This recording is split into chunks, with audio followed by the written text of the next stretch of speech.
Só para um segundo. Você está aqui porque alguma coisa na sua vida está pesada. Não precisa confirmar. Eu sei. Porque ninguém clica num vídeo chamado A Arte de Desistir por curiosidade acadêmica. Você clicou porque tem algo, um emprego, um relacionamento, uma situação, uma versão de você mesmo, que você está carregando no colo faz tempo, e você não sabe mais se deve continuar carregando ou jogar no chão de uma vez. E o pior? Você se sente uma merda só de ter pensado em jogar. Isso é exatamente o que a gente vai falar hoje. Mas vou te avisar agora. Esse não é um vídeo motivacional. Não tem frase bonita para você salvar no story. Não tem trilha crescente com violino. Não tem eu te dizendo que você é forte e que vai dar certo. O que tem aqui é uma pergunta que provavelmente ninguém ainda teve coragem de te fazer. E se tudo o que te ensinaram sobre desistir estiver completamente errado, não errado do jeito confortável, não errado do jeito que te absolve de tudo, errado do jeito que dói, aquele que exige que você olhe nos próprios olhos e admita que talvez você tenha passado anos confundindo resistência com masoquismo, coragem com teimosia, lealdade com medo de mudar. Eu também confundi, por muito tempo. E se você aguentar essa conversa até o final, e eu digo aguentar com intenção, porque vai incomodar, você vai sair daqui com uma clareza diferente. Não a clareza que te diz o que fazer, a clareza que te mostra por que você ainda não fez. Bora! Deixa eu te contar uma cena que eu não consigo tirar da cabeça. Faz um tempo eu estava numa fila de mercado. Daquelas filas sem fim, sabe? Caixa travado, sistema caindo, aquela situação que já começa ruim e vai piorando. Do meu lado, tinha uma mãe com um filho, menino de uns 7, 8 anos, que estava fazendo aquele escândalo clássico de criança entediada. Berrando, puxando a sacola, jogando o corpo. A mãe estava no limite. Dava para ver. Olho fundo, mandíbula travada, aquela expressão de quem já esgotou todas as reservas de paciência muito antes da fila começar. Ela se abaixou, agarrou o braço do menino com força, chegou bem perto do rosto dele e falou baixo. Daquele baixo que é mais assustador do que qualquer grito. Você para agora, ou eu te arrebento aqui na frente de todo mundo. Tô falando sério. O menino parou na hora. Daquele jeito que criança para quando percebe que a ameaça é real. Gerou aquela tensão de fila. Você conhece. Alguns olhando torto para o menino, irritados com o escândalo. Outros olhando torto para a mãe, julgando a abordagem.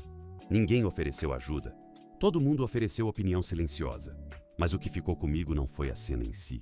Foi o que eu fiquei pensando depois. Aquele menino vai crescer. E vai carregar alguma versão desse padrão. Não necessariamente aquela cena específica, mas a lógica por trás dela. A lógica de que, quando você se torna um problema para o ambiente, você apanha.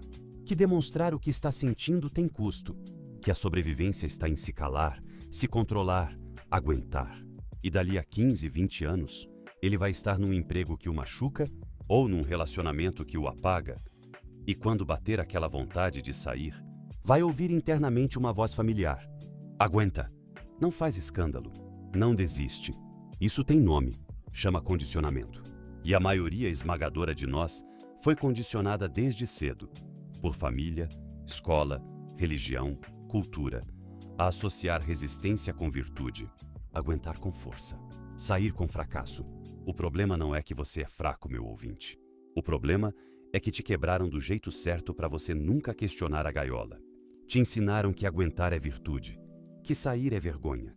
E você internalizou isso tão fundo que hoje você nem percebe. Mas quando está se machucando, você chama de crescimento. Tem uma música do Eminem, When I'm Gone, que tem um trecho que me travou na primeira vez que ouvi. Em português, Hailey, seu pai está aqui. Eu te amo, meu bem. Eu sei que você sente falta do seu pai e eu sei que você sente falta da sua mãe também. Ele escreveu isso para a filha. É uma música sobre o custo de não saber sair. Sobre um cara que ficou tanto tempo sendo o que não desiste, aguentando tour, fama, vício, pressão, que quase perdeu a única coisa que importava de verdade. Não perdeu a carreira, quase perdeu a filha. Ficar tem custo, e esse custo quase nunca é só seu. Agora para um segundo e pensa, não precisa falar em voz alta. Quando foi a última vez que você quis sair de alguma coisa e se sentiu culpado só por ter pensado nisso? Guarda essa resposta. A gente volta para ela. Imagina uma casa. Você está dentro. É tarde da noite. E começa a aparecer fumaça. Devagar, nos cantos, embaixo das portas. Você começa a tossir. Os olhos ardem um pouco. Ainda dá para respirar, mas está ficando difícil. O que você faz? A resposta óbvia é: você sai. Mas agora imagina que alguém te olha e diz: não sai não. Quem sai é covarde. Fica aqui e prova que você é forte. Parece absurdo, né? Parece idiota. Mas é exatamente isso que a cultura faz com a gente em relação a situações tóxicas. Ela coloca a fumaça na sala e te chama de fraco por querer sair. Essa imagem não é minha. É de um homem chamado Epicteto. Epicteto era escravo. Não é metáfora, não é força de expressão. O homem foi literalmente comprado e vendido. Pertenceu a outro ser humano. E ainda assim, se tornou um dos pensadores mais influentes da história ocidental, a ponto do imperador Marco Aurélio, que governava o maior império do mundo conhecido, estudar os ensinamentos dele. Um ex-escravo ensinando um imperador. Isso já deveria te dizer alguma coisa sobre quem tem autoridade para falar sobre aguentar. Epicteto usou a imagem da casa enfumaçada para fazer uma distinção que a maioria das pessoas nunca ouviu. A sabedoria não está em aguentar a fumaça até desmaiar. A sabedoria está em saber distinguir entre o desconforto temporário que te fortalece e o ambiente que te destrói lentamente. E aqui vem a parte que todo mundo pula. Ele não disse para sair na primeira fumaça. Disse para sair antes de não conseguir mais sair. Pensa nisso com calma. Não é vai embora quando ficar difícil. É vai embora quando o custo de ficar superar permanentemente qualquer benefício de resistir. Essa distinção muda tudo.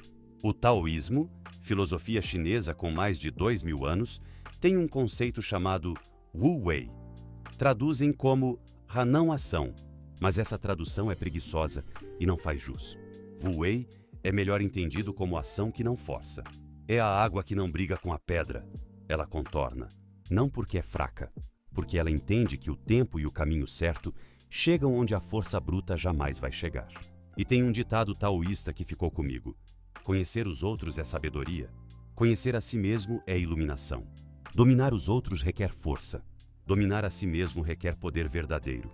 O poder mais difícil de todos não é o de aguentar, é o de reconhecer quando você está brigando com uma pedra que não vai se mover e parar. Não porque você perdeu, mas porque você finalmente entendeu que aquela briga nunca foi sua. Walter White entendeu isso tarde demais. Se você assistiu Breaking Bad, você sabe do que eu tô falando. No começo da série, Walter tem saídas, várias. Amigos ricos que poderiam pagar o tratamento. A possibilidade de aceitar ajuda. A opção de ser vulnerável sem que o mundo acabasse. Ele não sai. Não porque não pode, porque não consegue admitir que precisa. E o que começa como eu nunca desisto, termina com ele destruindo a família, perdendo a amizade, arruinando tudo.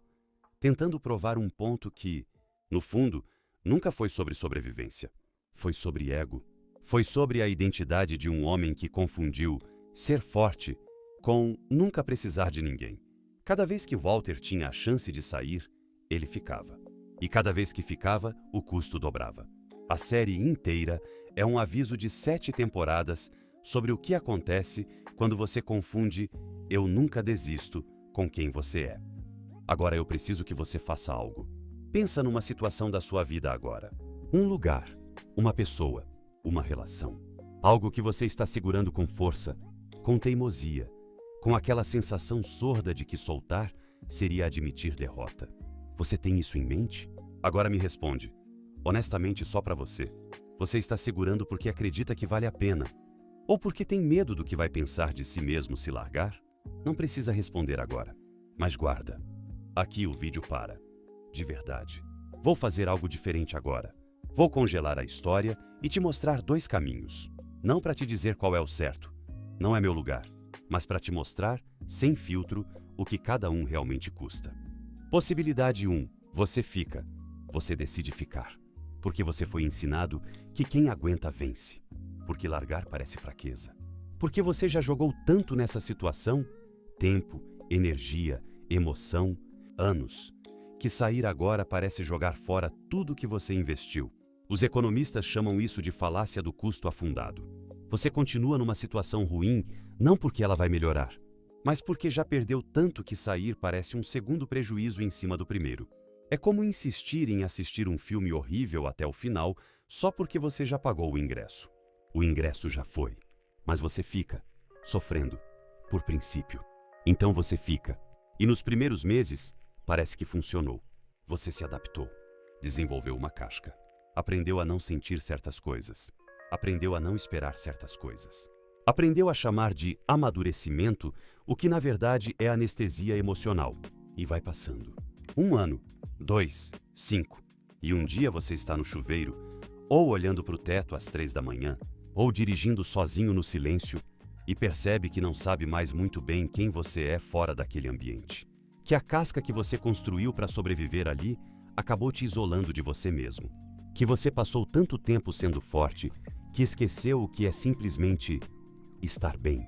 Você não perdeu uma batalha. Você perdeu algo muito pior: o contato com o que você realmente quer. E o mais cruel, isso não acontece de repente. Não tem um dia específico em que você quebra. Acontece lentamente, imperceptivelmente. Você vai sendo esvaziado aos poucos, mililitro por mililitro, até que um dia você tenta se lembrar do que te animava e não encontra nada. Você vira um fantasma de si mesmo, presente no corpo, ausente em tudo que importa. Tem uma cena no Senhor dos Anéis, aparece no filme, mas vem do livro, em que Bilbo Bolseiro tenta explicar o que o anel está fazendo com ele. Ele diz: I feel thin, sort of stretched, like butter scraped over too much bread. Em português, me sinto fino, como que esticado, como manteiga espalhada em pão demais. Eu não consigo pensar numa descrição mais precisa do que acontece com quem fica tempo demais em lugar que drena. Você se esparrama, se dilui, cobre tanto, aguenta tanto, que começa a haver cada vez menos de você dentro de você. E o ambiente que estava te consumindo, ele continua inteiro. Só você foi embora, por dentro, sem ir a lugar nenhum. Possibilidade 2. Você sai. Agora a outra versão. Você sai, e preciso ser honesto aqui, de verdade, sem embelezar. Sair não é bonito no começo. Não tem trilha sonora. Não tem aplauso. Não tem aquela cena de filme em que você sai caminhando no pôr do sol e tudo faz sentido imediatamente. Tem o vazio estranho de um espaço que antes era preenchido, mesmo que fosse preenchido com coisa ruim. Tem a sensação desconfortável de uma escolha que muita gente ao seu redor não vai entender. Tem as perguntas que aparecem no silêncio. E agora? Será que errei? Quem sou eu sem isso? Esses vazios são reais, pesados, e eu não vou fingir que não são. Mas aqui está o que acontece depois. E isso não é discurso motivacional. É o que acontece no corpo, na mente, comprovadamente. Quando você remove uma fonte crônica de estresse da sua vida, seu sistema nervoso começa a se reorganizar. Devagar. Às vezes leva meses. Mas você começa a notar coisas pequenas. Dorme diferente. Reage diferente. Começa a ter espaço mental para pensar em coisas que não sejam só sobrevivência. E num momento que você não vai conseguir nomear exatamente, você vai perceber: caramba, eu me esqueci que eu era assim. Não mais forte, não mais especial, só mais você, mais inteiro. Mais presente em coisas pequenas que você havia parado de notar. Tem uma cena em Forrest Gump que é a mais subestimada do filme inteiro. Forrest está correndo, meses. Atravessa o país de ponta a ponta várias vezes. Uma multidão começa a correr atrás dele, achando que ele tem uma missão, uma mensagem, um propósito grandioso. E aí, um dia, no meio de uma corrida, ele simplesmente para. Olha para frente, vira para o grupo que o acompanhava e diz: estou bem cansado, acho que vou voltar para casa agora. E vai embora. Sem discurso, sem explicação, sem pedir permissão para ninguém. Forrest não parou porque fraquejou. Parou porque terminou. Porque sabia, lá dentro, que aquele ciclo havia se completado. Que continuar seria só correr por correr. Movimento sem direção, esforço sem sentido. E as pessoas que estavam correndo atrás dele ficaram no meio da estrada sem saber o que fazer. Porque quando alguém finalmente para de performar resistência e escolhe com clareza, isso desestabiliza todo mundo que ainda está performando. Saber a diferença entre esses dois momentos O momento em que você ainda está construindo algo e o momento em que você está repetindo por inércia e medo, essa é a arte. Tá, então como você sabe? Essa é a pergunta que você estava esperando desde o começo. E eu sei, porque tudo que eu falei até agora é válido na teoria. Mas na prática, você está olhando para a sua situação específica e pensando: tá, mas e se eu estiver desistindo cedo demais? E se for só uma fase ruim que vai passar? Pergunta legítima. A mais legítima desse vídeo inteiro. Então vou te dar não uma resposta, mas 3 formas de olhar. Não são regras, são lentes. Você decide o que enxerga. Pensa nessa pergunta primeiro. A situação tem chão? Toda situação difícil, mas construtiva tem um chão. Um ponto de chegada, mesmo que distante. Uma direção, mesmo que lenta. Um aprendizado claro que você consegue nomear, mesmo que doloroso. Situações que destroem não têm chão. Você cava e tem mais buraco. Você resolve uma coisa, aparece outra. O problema não evolui, ele só muda de roupa. Pensa na sua situação agora. De forma realista, não otimista, não pessimista, realista. Daqui a 2 anos, se absolutamente nada mudar por fora, onde isso vai estar? Se a resposta for no mesmo lugar, você está numa casa sem chão. Se a resposta for pior, a casa já está pegando fogo. Eu estava no Instagram outro dia, rolando aquele feed infinito que a gente fica sem destino nenhum. E apareceu um vídeo de uma mulher, não lembro o nome dela, mas ela estava falando sobre um projeto de pesquisa que acompanhou pessoas em fase terminal. Perguntava para elas, no final da vida, quais eram os maiores arrependimentos. E o número 1, de longe, sem competição, não era trabalhei pouco ou não fiz mais dinheiro. Era: eu gostaria de ter tido coragem de viver a vida que eu queria, não a que os outros esperavam de mim. Isso não é conversa. A enfermeira paliativa, Bronnie Ware, documentou exatamente isso ao longo de anos, cuidando de pacientes terminais. Está num livro. Está escrito: arrependimento número 1 de pessoas que estão morrendo. As pessoas no final da vida não se arrependem de ter saído cedo demais de coisas que as destruíam. Elas se arrependem de ter ficado. Segunda coisa que vale olhar: você está crescendo ou está sobrevivendo? Existe uma diferença fundamental entre dificuldade que te expande e dificuldade que te comprime. Treino físico dói, mas você fica mais forte. Terapia é desconfortável, mas você se entende melhor. Aprender algo novo é frustrante, mas você desenvolve capacidade que não tinha antes. Agora, um ambiente que te humilha de forma sistemática, um relacionamento que faz você duvidar da sua própria percepção da realidade, um trabalho que te faz sentir menos capaz a cada semana que passa. Isso não é treinamento, isso é erosão. A diferença entre os dois é simples. No treinamento, você fica mais. Na erosão, você fica menos. Você está ficando mais ou menos de você mesmo. E a última, e essa é a que mais incomoda, a voz que manda você ficar. De onde ela realmente vem? Quando você pensa em ficar, qual é o argumento interno? É: eu acredito que isso pode mudar e eu quero estar presente quando mudar? Ou é: o que vão pensar de mim? Quanto já investi? Não posso parecer que desisti? O primeiro argumento vem de escolha, o segundo vem de medo. E medo não é bússola. Medo é alarme. Alarme existe para avisar, não para comandar. A diferença entre ficar por valor e ficar por medo parece pequena de dentro. Mas as consequências, ao longo do tempo, são completamente diferentes. Agora vem a parte mais difícil, a parte que vai incomodar mais do que tudo que eu falei antes. E eu digo isso sem exagero. O motivo real pelo qual a maioria das pessoas não sai, mesmo quando sabe que deveria, mesmo quando já sente no corpo que precisava ter ido faz tempo, não é falta de coragem, não é falta de opção, não é falta de recurso. É porque elas construíram a identidade inteira em cima de aguentar. Ouve de novo. Se você passou anos sendo a pessoa que não desiste, no trabalho, na família, no relacionamento, em qualquer arena, ser resiliente virou parte de quem você é. É um troféu invisível que você carrega. É a resposta que você dá internamente quando alguém te pergunta o que te define. Eu sou o tipo de pessoa que não desiste.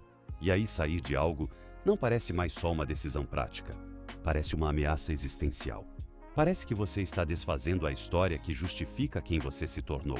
E isso, meu ouvinte, é a prisão mais sofisticada que existe. Não tem grade, não tem cadeado. Você mesmo construiu as paredes. E você mesmo joga fora a chave toda vez que pensa em ir embora. Rocky Balboa, não o Rocky que vence. O Rocky de Creed, já velho, já aposentado, o filho distante, a Adrian morta. O Rocky, que a vida foi esvaziando aos poucos, enquanto ele ainda tentava ser o campeão que ninguém mais precisava que ele fosse.